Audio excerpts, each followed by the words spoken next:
नमस्कार, स्वागत है आपका द फोर्थ स्टेट यूट्यूब मंच पर। मेरा नाम है रविंद्र सिंह शोरान।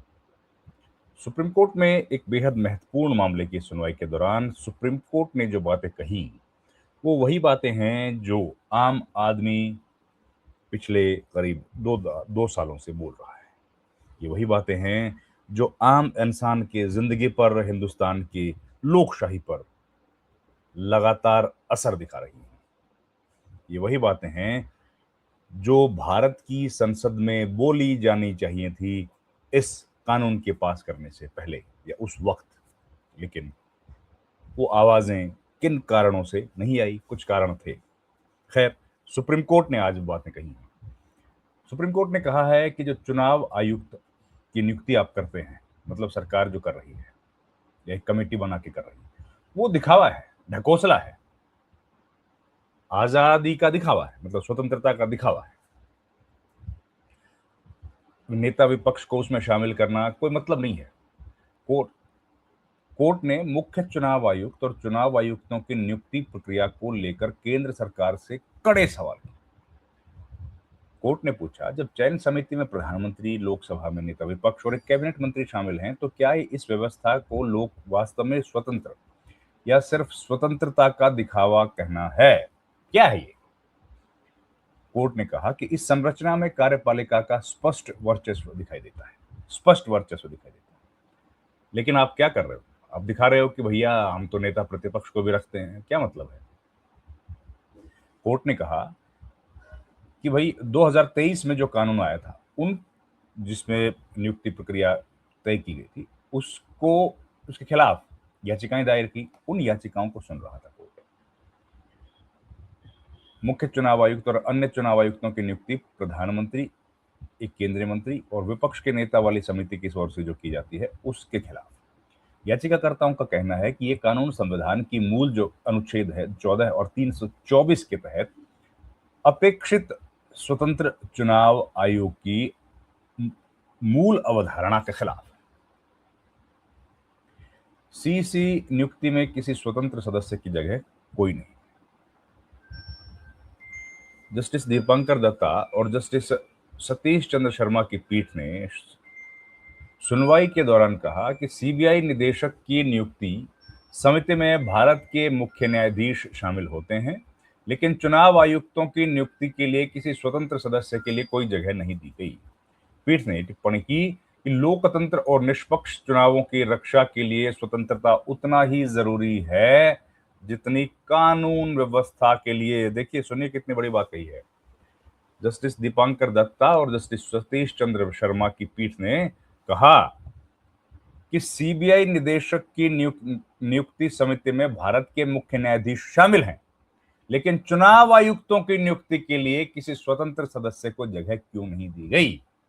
पीठ ने टिप्पणी की है कि लोकतंत्र और निष्पक्ष चुनाव की रक्षा के लिए स्वतंत्रता जरूरी है, उतनी ही जरूरी है जितनी कानून व्यवस्था के लिए।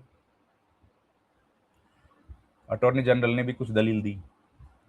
अटॉर्नी जनरल है ना भारत के, आर वेंकटरमणी।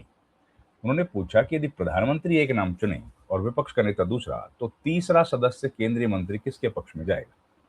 इस भैया सवाल है, ये सवाल आप भी बताइए, इसका जवाब दीजिए जरा हमें कि अगर प्रधानमंत्री और नेता प्रतिपक्ष आमने सामने हैं, वो किसी एक व्यक्ति का नाम चुनते हैं, तो तीसरा व्यक्ति कहां जाएगा जो मंत्री है? मतलब अमित शाह है, एक एग्जांपल लेते हैं कि प्रधानमंत्री मोदी बैठे हैं कैबिनेट उस मीटिंग में, दूसरे अमित शाह बैठे हैं, तीसरे राहुल गांधी बैठे हैं। तो जो फैसला प्रधानमंत्री ने एक नाम बढ़ाया, उसका विरोध कर दिया राहुल गांधी ने, तो अमित शाह किधर जाएंगे, किस तरफ बोलेंगे? ये कोई मिलियन डॉलर क्वेश्चन है क्या? सब जानते हैं कहां बोलेंगे।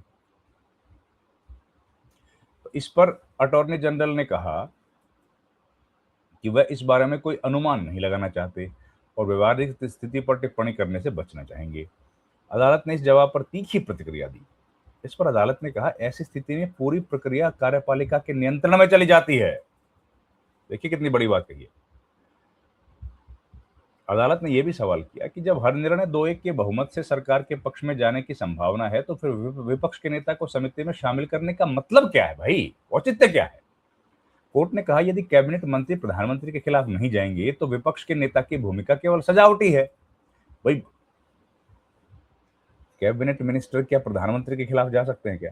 आप सब जानते हैं कि संभव ही नहीं है ये। स्वतंत्र फिर कोर्ट ने कहा स्वतंत्र और निष्पक्ष चुनाव की संविधान की मूल संरचना का हिस्सा है, बेसिक स्ट्रक्चर का पार्ट है। कोर्ट ने दोहराया कि स्वतंत्र और निष्पक्ष चुनाव संविधान की मूल संरचना का हिस्सा है और यह तभी संभव है जब चुनाव आयोग न केवल स्वतंत्र हो बल्कि जनता को स्वतंत्र दिखाई भी दे।